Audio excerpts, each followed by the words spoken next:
Mas o que acontece? O padre, ele é uma figura que ele tem sob sua responsabilidade aquelas pessoas. A Igreja Católica, ela foi, na verdade, a figura que menos controlou ao longo da história. E o pessoal também que paga, tipo, OnlyFans, Privacy, eu não consigo entender.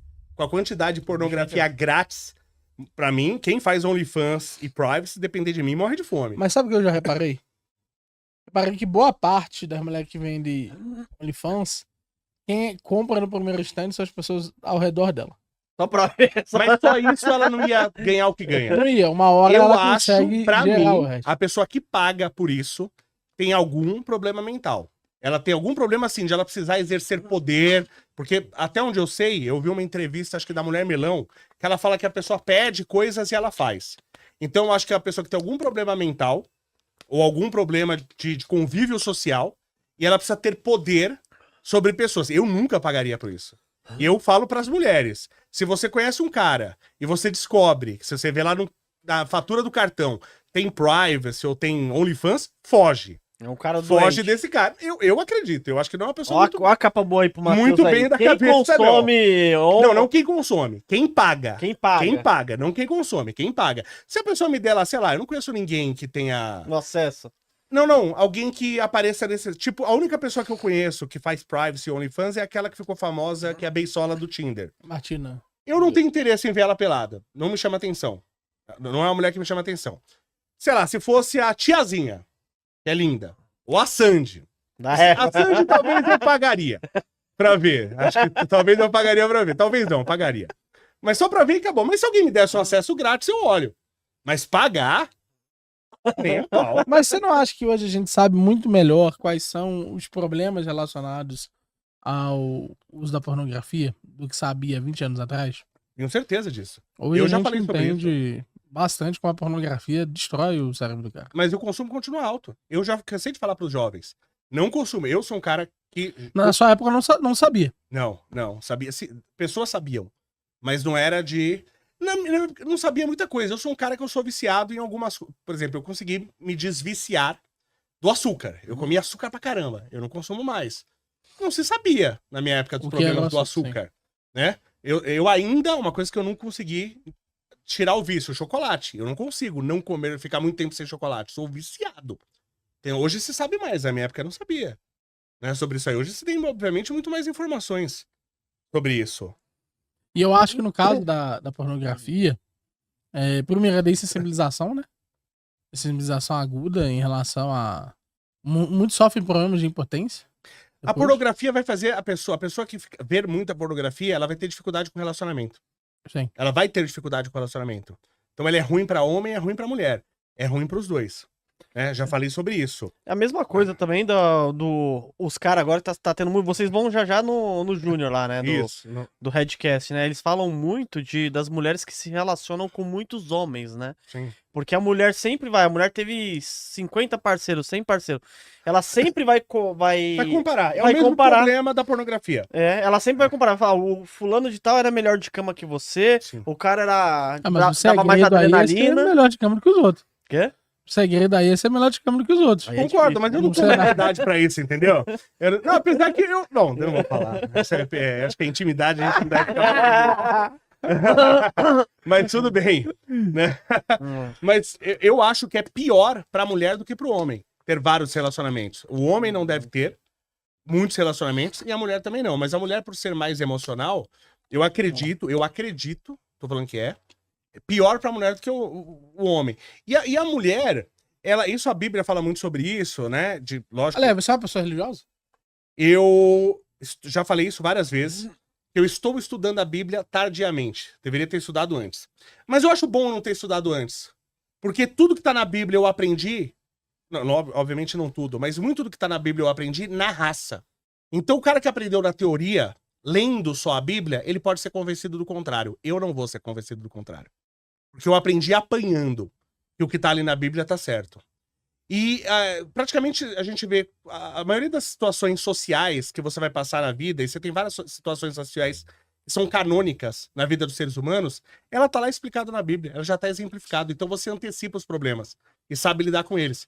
Então eu estou estudando tardiamente, É muito difícil estudar a Bíblia e entender de verdade. Eu brinco que falo que a questão do perdão, eu levei 40 anos pra entender, claro que eu não estudo a Bíblia há 40 anos. Mas tô falando porque o tempo que eu adquiri de vida pra entender o que é o... Não o perdão, É perdão. liberar o perdão, né? Não, desculpa, eu até usei a palavra errada. É o arrependimento. Que eu entendi o arrependimento, aquele arrependimento do Porta dos Fundos. Aí o Hitler matou 7 milhões de judeus e ele fala, me arrependi, pronto, vai pro céu. E não é assim. Você não engana a Deus. Então eu falo, o arrependimento cristão, o arrependimento real, eu levei 40 anos pra entender o que é. Entendeu? Então, não é, parece que é uma coisa idiota, mas não é. E eu vejo a maioria das pessoas que falam sobre arrependimento não entendem o que é o arrependimento real, o arrependimento de verdade. E é muito difícil você se arrepender. Se arrepender de verdade, eu lembro de uma situação, eu já falei sobre isso, não contei a situação, porque eu me arrependo e me envergonho. Que é uma situação que fala, putz, eu me arrependo, eu queria ter voltado atrás e não ter feito desse jeito. Esse é um arrependimento genuíno. Isso, e a única coisa que eu lembro na minha vida é que eu tenho arrependimento. É a única. Mas eu acho que talvez lhe falte uma coisa. Eu acho que eu fazia muito menos quando eu não era católico. Que é o exame de consciência. O que defende a Igreja Católica? O indivíduo está numa relação permanente com Deus.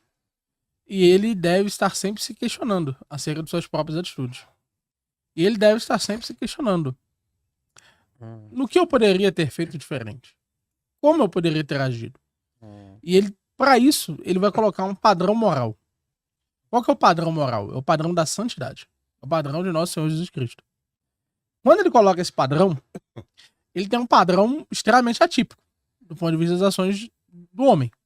Nós não conhecemos nenhum caso de alguém julgado injustamente que tenha pedido a Deus que perdoasse aquelas pessoas.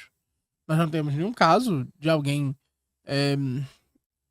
que no seu processo de defesa... Eu acho que tem, eu acredito que tem. Que pessoas, até pelo cristianismo... Lembrando, eu sou a favor do cristianismo. Eu tenho várias ressalvas com o catolicismo. Por quê? Você vê, por exemplo, a CNBB. Pra mim, quase não tem uma pessoa honesta ali dentro. Mas para que serve? Tudo comunista, tudo comunista. O próprio Eita. Papa, você vê o Papa, que o Papa tá tendo atitudes cristãs? Mas até Sim. os católicos, né? Tá colocando Me diga pessoal, uma atitude os não cristã do católicos- Papa. Dos gays, pô. O Papa, por exemplo, falou, entre outras coisas, ele falou que todas as religiões, todas, inclusive o satanismo, levam a Deus. Tá errado. Isso está escrito na Bíblia, que só Jesus é o caminho à verdade. Sim, e é o que ele acredita. Mas Não. não foi o que ele falou. Não foi o que ele disse falou. que todas as religiões possuem verdade. Não. Ele falou que todas as Todas as religiões religiões são levam a caminho para Deus. Deus. E não são. Então, os caras que têm uma religião que fala que você tem que matar quem não é da religião dele, essa religião leva a Deus? O único que leva a Deus é Jesus Cristo. Ele Vamos chegar. falou isso. Vamos chegar lá. Quando ele diz que as coisas são caminho, ele não está dizendo que elas são o caminho derradeiro. Por exemplo, quando nós chamamos os protestantes de irmãos, nós não estamos dizendo que eles têm a religião verdadeira. Mas são estamos irmãos. dizendo- Todo nós cristão é estamos- irmão. Mas nós estamos dizendo que eles partilham de certo aspecto da verdade. Sim. Aquele que não é ateu, ele partilha de uma dimensão espiritual. De uma dimensão maior do que si mesmo. Partilha, por exemplo, de uma noção moral. Partilha, por exemplo, de uma noção de vigilância. De todas as questões que refutam o materialismo, que tratam, de fato, uma vida maior do que a que existe aqui. Então, é nesse sentido que o Papa estava colocando. O Papa, na verdade, eu acho o seguinte. Entre todas as religiões que existem no mundo, você entende então que nenhuma te afasta de Deus. O quê? Entre todas as religiões. Entre todas as Entre religiões. ter uma religião e não ter uma religião, o que é melhor? Depende da religião, é melhor você não ter. Então, Depende da essa religião, é melhor você não ter. discordância Se tem uma religião que diz que quem não acredita no meu Deus tem que ser morto, essa religião te afasta de Deus. É melhor você não Mas ter porque não uma tem- religião. É não melhor tem não uma ter. religião do tipo. Lógico que tem. pô, lógico, Opa! os islâmicos- Opa! Tem sim, pô. Opa! E o... Se você falar que o islamismo, no geral, ele não prega isso, Esse prega aí? eu até entendo. Agora que você tem inúmeras vertentes Então, mas dele essa é a que questão. pregam, então essas religiões é melhor você não ter do que ter. Evidentemente. Quando ele está se referindo, por exemplo, ao islamismo, ele não está se referindo a vertentes radicais, majoritárias do islamismo. Assim como quem está se referindo ao catolicismo, não tá se referindo a sede-vacantistas particulares específicos que acreditam que você deve punir a blasfêmia com pena de morte. Sim. É, E estamos é falando evidente de que ele tá todas se as referindo- religiões. sim, mas é evidente que ele está se referindo ali a todas as religiões no sentido amplo, né? No sentido de que entre as denominações parece não haver nenhuma ali que negue esse aspecto espiritual, nem nenhuma que crie um hábito profundamente distinto. É importante levantar que a discrepância que tem que ser feita é entre o ateu e o religioso. Essa é a principal discrepância aqui. As religiões que a gente tinha aqui na América, onde você tinha que fazer sacrifícios humanos aos deuses, essas religiões levavam a Deus? Elas não são religiosas, são seitas. Não, eram religiões. Aí nós quando não você dá um tivemos- outro nome, aí você tá dando uma mas esse esquerdista, é o hein? lance. Não sou eu que tô dando. Que chama, por exemplo, invasão de ocupação. Não sou eu. Era a religião dos caras. Você pode discordar do Papa, mas o que o Papa tá tentando dizer é isso. Sim. Entende? É lógico que você pode acreditar que foi mal colocado, mal versiculado. Acredito. Mas ele, Como outras vezes foram. ele mais de uma vez já colocou em encíclicas que a única religião verdadeira é a religião católica. Que o único caminho é Jesus Cristo. E que o único caminho para Jesus Cristo é a igreja católica. O protestante que segue a Bíblia, ele não tá no caminho, então? Aí eu discordo. Ele só será efetivamente salvo por ele estar na igreja invisível. Ele vai precisar de um esforço muito maior do que o católico. Mas igual a igreja católica, tem uma coisa que eu não concordo muito, assim, que eu já fui católico e hoje eu sou protestante, né?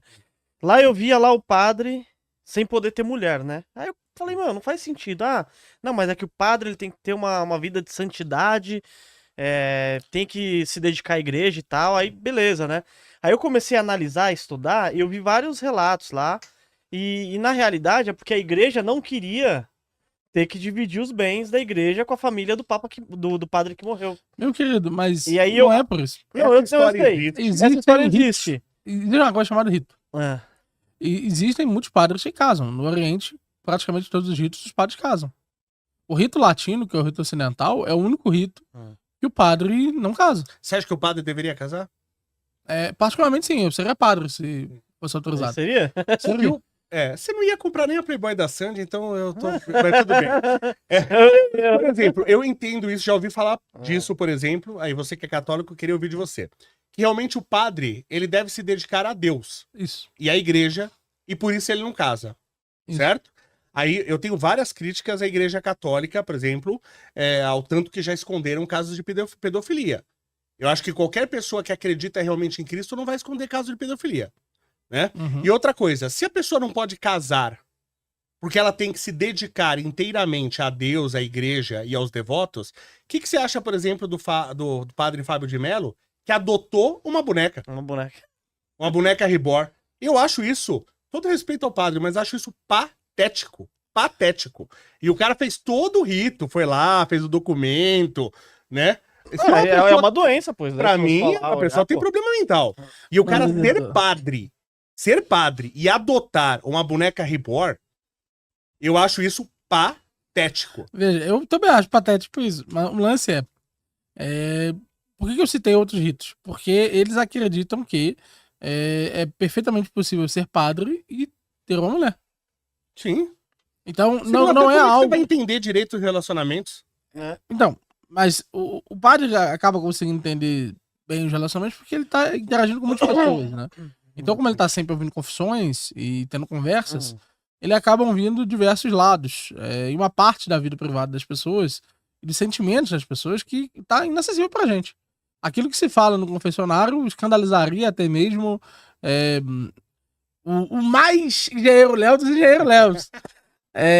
Justamente por isso ele tem noção de como o homem pode pecar, como a mulher pode pecar, de uma forma que nós não temos. Mas é só. Não é vivida também, né? A dele. Mas tudo bem, eu acho que você pode aprender com a experiência dos outros. Eu não acho que você tem que viver a experiência pra entender. Mas o que acontece? Você falou da questão da pedofilia. Você acha certo?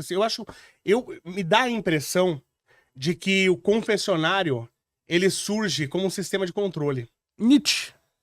O anticristo. Você acha? Foi daí que você tirou? Não. Na verdade, não. Na verdade, Ele fala exatamente isso no anticristo. Friedrich Nietzsche. Ele fala que é um mecanismo de controle social. Porque o padre, ele tem informação de tudo. Bem, veja só. Primeiro que hoje, na época do Nietzsche fazia algum sentido. Porque na época do Nietzsche, Hoje não faz tinha nenhum. 40 pessoas Sim. na cidade.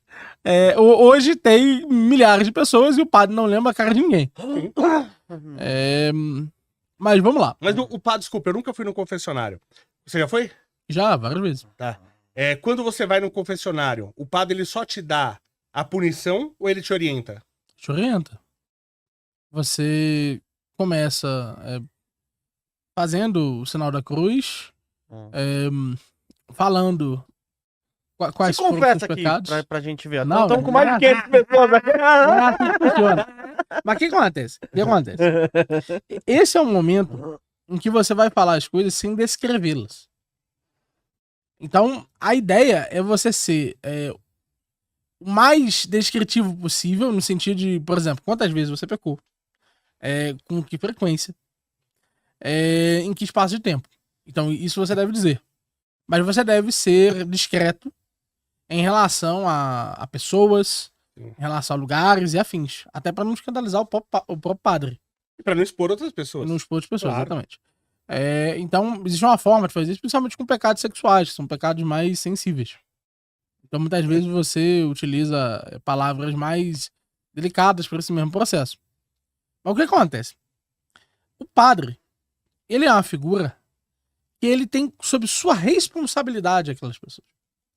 A Igreja Católica, ela foi, na verdade, a figura que menos controlou ao longo da história. Por quê? Porque seus fiéis são extremamente rebeldes. Para pra pensar. Você consegue aplicar uma regra para si mesmo todos os dias? Uma regra. É difícil. Acho que sim, mas tudo bem. Não, consegue, né? Sim. É difícil. Agora imagina aplicar todo o código canônico para si mesmo todos os dias. Os seus fiéis estão sempre saindo daquilo que você Claro. imputa como uma regra. Sim. E, além dessa dificuldade histórica, existe uma outra dificuldade. Que é a dificuldade não só da obediência, que tem uma frase excelente sobre isso. O diabo, ele pode fingir tudo, menos obediência. Ele não pode fingir obediência porque foi justamente a ausência de obediência que lhe afastou de Deus. Então, não existe essa igreja que as pessoas acreditam, a igreja católica que as pessoas acreditam, que é uma igreja monolítica. Em prol de um plano específico. Na igreja existem egos. Sim. Na igreja existe Sim, vaidade. não é perfeita, né? Mas eu não critico a Igreja Católica. Eu conheço padres espetaculares. Quando eu ia pro Rio de Janeiro de carro, eu voltava, pena que isso faz muito tempo, eu não lembro o nome desse padre, eu voltava de madrugada ouvindo um padre na rádio o tempo todo. Esse padre era um cara bom pra caramba. Você ia falando, o cara era genial, sabe? Muito bom. Só que, por exemplo, eu não confio na CNBB, em ninguém Mas eu praticamente também não de confio lá, na CNBB. tá? Não confio neles. Não confio Mas eu não nesse... confio na CNBB, eu sou católico. Tá? Não confio nesse Papa.